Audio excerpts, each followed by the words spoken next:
What's up, people? Welcome back to another video. I hope you all are doing good. This is Kufran, and you're watching Indian Grad in Germany. So, the people who don't know me, I'm a management student studying here at Technical University of Munich. I make podcasts related to startups so that I can connect students who are studying in Germany to the startups which are in Germany. And not just that, but I also help students regarding the admission process and what are the admission requirements for different university, my life here in Germany, and many other videos. So if you're new to this channel, consider subscribing and then let's move forward with today's video. So in today's video, I have with me Robin. He is a local here from Germany. He lives here in Munich. He has his own startup, so more into the entrepreneurial space. So we will be talking about his startup, his journey, and maybe many points to learn, and also from him, what motivates him to join or do his own startup rather than the regular day-to-day studies. So, Robin, thanks for joining the podcast. Yeah, thanks for having me. As the first question which I ask to everyone in my podcast series is their introduction, and the same I will ask you. So maybe you can briefly discuss about yourself, what you do in your startup, and also more about your educational background, your studies, and other things like that. Sure, totally. Yeah, I'm Robin. I'm 21 years old. I basically dropped out of my mechanical engineering studies after my third semester, and I'm now currently studying business administration while also founding a startup to basically get rid of people's hurdles and improve their nutrition. Was there some kind of a specific reason that you didn't study your mechanical engineering and then you shifted to management? Is this also something related to? I see this trend in Germany that students they study first their technical studies and then they move to management. So in Germany, this is also called as BWL courses, which is kind of now the trending courses in Germany. So what do you want to tell about that? The reason was actually that I already knew from the beginning that I would end up in economies, and then on the management side, mechanical engineering was just basically to try it out to gain some basic knowledge, get some experience, meet interesting people. Like I said, it was actually clear from the beginning that I would end up on the economy side. Okay. And then in the startup journey, how did you came up with your idea of forming the startup or maybe the product that you are using this for the startup? What was the Mhm. reason also behind this idea? Or maybe was it like your family reasons? Because many of the startups they also have their people from their family who already have their businesses and then they want to further extend their business, so they also start their startups maybe in Mhm. different business, but they also have this entrepreneurial spirit in them since their family is also in that. Was it the same reason for you, or it may be different? Mhm. It was not necessarily the family, but actually I myself. So like 3 years ago, I started taking care of my nutrition. I started eating healthier. I took care of what I'm eating. And last year, during my mechanical engineering studies, I also started, I think it was in February, I started working at Munich Motorsport. It's like this Formula student team of the University of Applied Science in Munich. And I invested quite a lot of time into it. So I've had quite a few long working days. Of course, nothing comparable to the guys who still work there. It's amazing what they're doing, by the way. Yeah, during that time, I kind of started neglecting my nutrition, mainly because I didn't have time to cook for myself anymore. And at this point, I started, well, at first buying some really expensive food options that were still Mhm. healthy. But as a young student, you can't afford that over the long time. Right. So basically, it got unhealthier over time to the point where I was just really unhappy about it.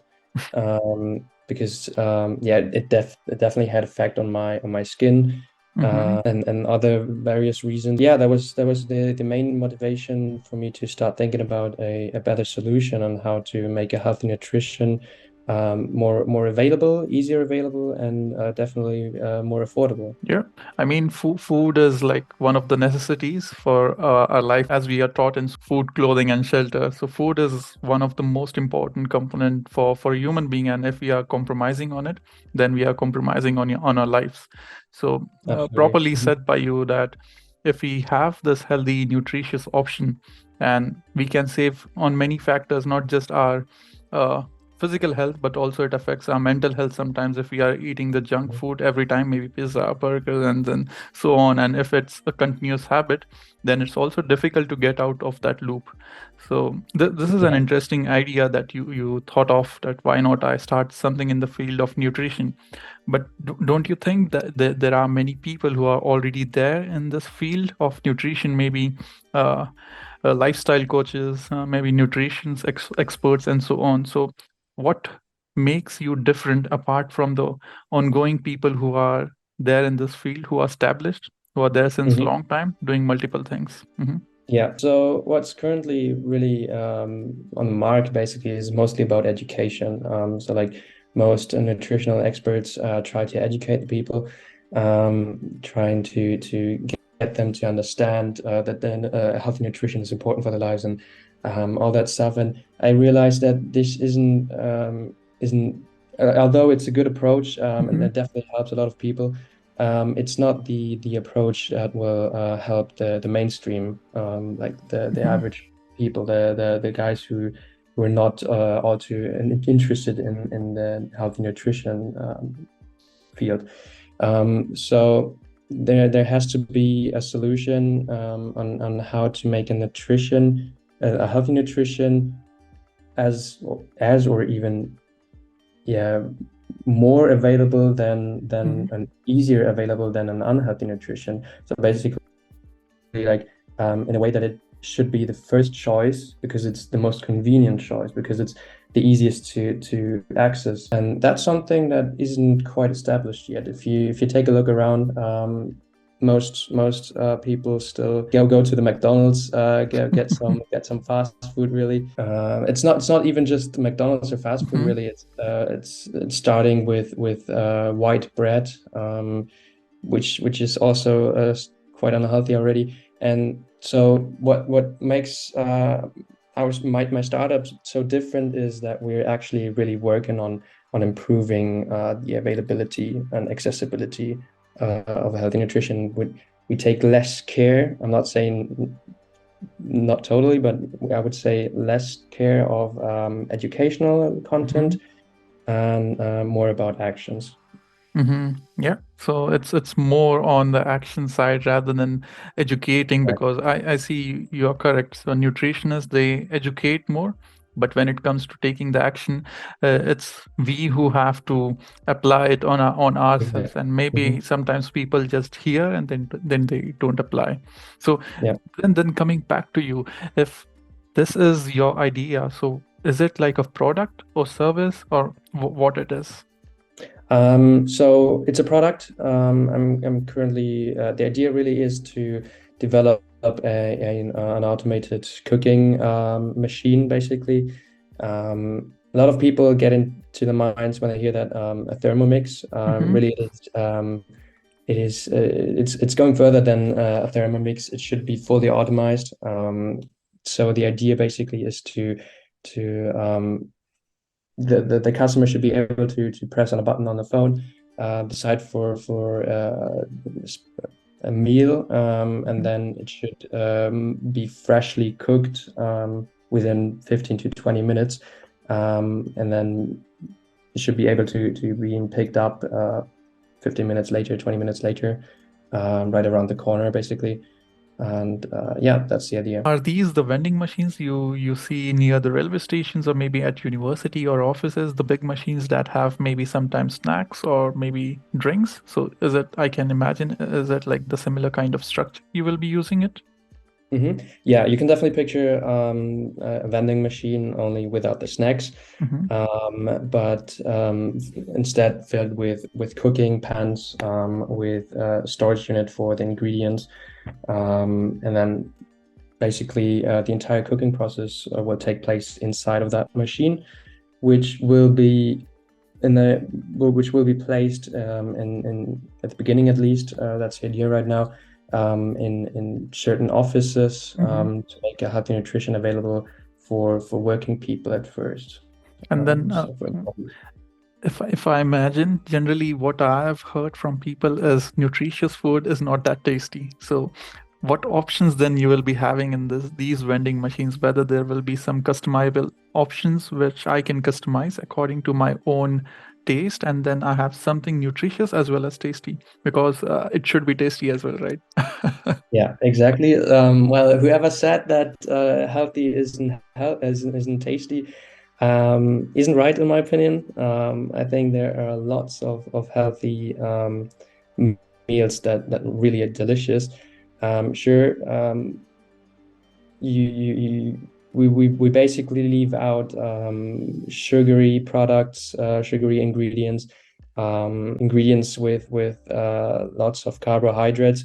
But yes, those meals will be mainly customizable. Hmm. The idea is to place about 20 to 25 different ingredients into this machine, store them for a day, and during that day you can basically choose up to, I don't know, like between 3 or 5 different meals, which you can also fully adjust. Main purpose of this adjustment feature really is to include people with certain intolerances and allergies or Yeah. other preferences, food Hmm. nutrition preferences. And then is this machine still in the prototype phase, or is it like about to launch? Like, where is your startup at present? Is it in which state it is in? I want to Mhm. understand that. I would say I'm still in the validation phase. I've spent quite a lot of time in this phase, trying to understand certain or different situations of people, or like of companies. I was trying to understand current solutions that were implemented. I was trying to figure out what the current problems or the perceived problems are, and really that took me quite a long time. Hmm. But I believe I'll soon get into the phase where I can develop the actual machine. Right now, I do have a concept. I also have a Hmm. concept prototype already, which I built myself. Um, and although the concept prototype is nothing comparable to the full version, Full of course. version. Hmm. Exactly, but that's the current state I am at. Yeah. Okay, but did you took help from some uh, venture lab, or maybe some startup incubator for your project, or is it still you are taking advices from specific people, or I mean, how is it working? Yeah, the concept prototype I had developed and manufactured basically. I was lucky to have the opportunity to join the C Lab. It's like this student workshop of my university. We have lots of different machineries in there, 3D printers, tools. So I was lucky to take advantage of that opportunity. That helped Mhm. me out. Yeah, about an incubator, I actually applied to a startup certificate program last year in Mhm. summer. Um, I was able to pitch my startup to basically think about all the business Mhm. side of this business and present it to some people. Unfortunately, I wasn't taken, but I'm planning on applying this year again, this Mhm. summer. It's in a few months already. And yeah, I'm coming back with new knowledge, with some new ideas, some Yeah. different ideas as well. So yeah. So also when it comes to funding your startup, you're taking helps from some government grants or university grants, or maybe from some scholarships or friends, family. How is it working out for you? hmm in the beginning, I'll so like basically I'm definitely trying to bootstrap as long as I can. Hmm. Um, Ideally, I won't have to raise any funds. I think the last time we were talking with each other, Yeah. I mentioned I was planning on raising funds next year or so. But these plans have actually changed in the past couple of days. Hmm. Yeah, I'm basically trying to bootstrap as long as I can.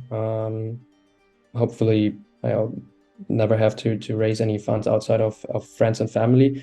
But as it is a hardware product, pretty Yep. expensive one as that is, Hmm. I likely have to raise some funds in my family or friend circle, Hmm. um, plus my own savings, which Hmm. I have been able to build up over the past few years. So that's my plan right now. And how big is your team, or you are the only individual who is doing all the activities? Yeah, right now I'm alone. Actually, during the time I was applying to the startup certificate of the incubator, Hmm. I was talking with a couple of people who I wanted to join as co-founders.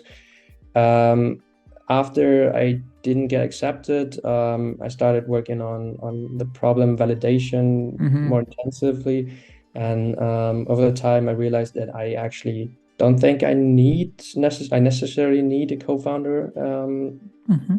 and rather would just build a team of talented employees who are just motivated to work on this issue. Yep. Um, so that's my current approach now, and I'm planning on building a team together. Right after I've validated the problem and my product and my solution to the problem. Okay. Moving on again to your product. So, what do you think when we compare this, maybe the nutritious food with our day-to-day food? So you said like when you were a student, you were paying some amount for your day-to-day lunch. So how that amount is now compared to after if you bring this machine into the market, how much it will be? So there Mhm. should be some USP maybe in terms of price or maybe in terms of service or maybe in terms of nutrition value or something. So what will Yeah. be the USP in terms of price? In terms of price, I'm expecting a price reduction of around 30 to 40% actually, due to this automatization. Like basically the way it was, I was the food I got from those restaurants back when I worked at Munich Motorsport, it cost me around 10 to 12 euros per portion. Mm-hmm. And I believe that with this solution, I could offer the same food, basically the same meals, for around 6 to 8 euros. Yep. So that's basically the price point. I would say one of the biggest USPs though is the flexibility, the availability really. Due to this automatization, we will be able to offer a healthy nutrition at any time, like 24/7, which is important if you consider that lots of people work overtime in the evening. Often canteens close at, I don't know, like 1:30 or 2 p.m. Mm-hmm. Correct. So there's not really a lot of options left in the evening. And that's where most of them tend to grab to something quick like a pizza or a burger or whatever. Um, and I would say this ability Mm-hmm. to access a healthy nutrition at any time is one of the most important factors. Okay. And in terms of the market size or the you're targeting market, so will it be like students or maybe employees or maybe people who are working in the gym? Because gym is also another option where apart from protein shakes, this is a healthy option for people who go from office directly to gym and then while going to home they can also use it kind of a dinner option for them or maybe a lunch option. Yeah. So at first I was thinking about implementing this solution at companies for employees. I kind of got to that thought because of my own situation. I was Mm-hmm. working at Motorsport, and then due to that work, I didn't have time. And I was starting to imagine that other employees or other people basically have the same issue, that their workload prevents them from eating healthy. And so that's the key priority I wanted Mhm. to solve, to make it accessible for them.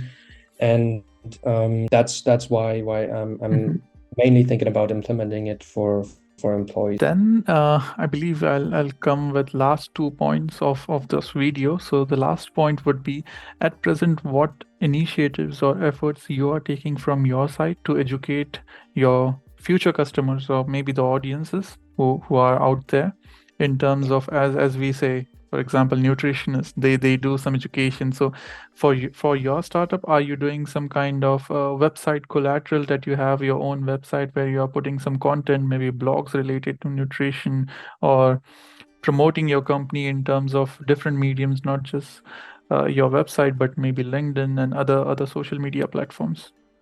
Yeah, from time to time, I try to share some knowledge which I have gained through my research, through my own research. Again, I'm not Hmm. a nutrition expert, or I'm not a Yeah. doctor or anything, but I've done quite a lot of research on this topic, and I share my knowledge from time to time on LinkedIn. Not really on my webpage. I just try to get some attention on LinkedIn, get some attention Yeah. on the nutrition, give people some context why I believe this kind of thing is unhealthy, why this is healthy. So that's the main. Oh, okay, maybe also from time to time on Twitter, but really, it's mostly just useful content on Hmm. LinkedIn, and well, a little trash talk on Twitter, I would say. Yeah, but do you have your own website for your company? Yeah, right. It's FLVEO.com, Hmm. spelled FLVEO.com. I mean, maybe you can share it in Yeah, the sure. description as well. That's why Um, I asked this question, because we didn't talk about your company name and your website. So it's right. also important Actually, for yeah, our audience who are watching this totally. video, so that they can visit your website, and maybe you can Mhm. again tell the name of your website and come. FLVEO, Mhm. and the website is flaveo.com. Find a landing page there. You can read about the product, the current solution, how it looks like, what it looks like, and yeah. So guys, do visit his website and company page, where you can get more info related to the product and his future plans. So if you are interested in such kind of startups which are more into nutrition, I mean, it is also important in the present lifestyle where we are living. We don't look at ourselves, we just put it as granted, whatever we are living, our lifestyle. So this is like a great initiative from Robin, where he's trying to improve this through his product. Now, moving towards the last point, Robin, I would like to ask.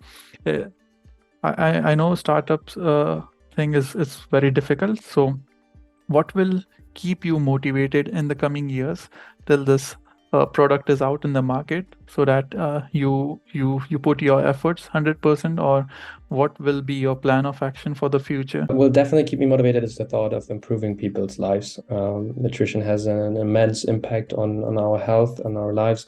And if I know that I can help people with that, I would say it's definitely the end goal. Although, like I said, I'm still studying business administration, and I'm planning on pursuing this and finishing the studies, because it's actually something that really interests me. But I strongly believe this will work out. Just a matter of time. Plan A, plan B, and Yeah, all the best for your future goals. Then we'll just wrap this up. So thanks a lot for the video, for the podcast, for sharing with us, with the audience. Because for me as a student, when I came here in Germany, it was also interesting to know about the startups from Munich, from Germany, how they are building up their products, what is their thinking behind.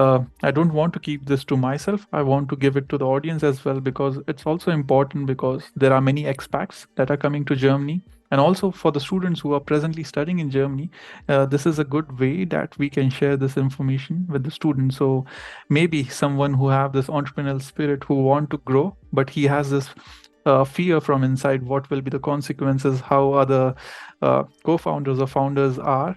And then I thought this is a good way we can educate them. So thanks for educating our audience. Thanks for your time as well.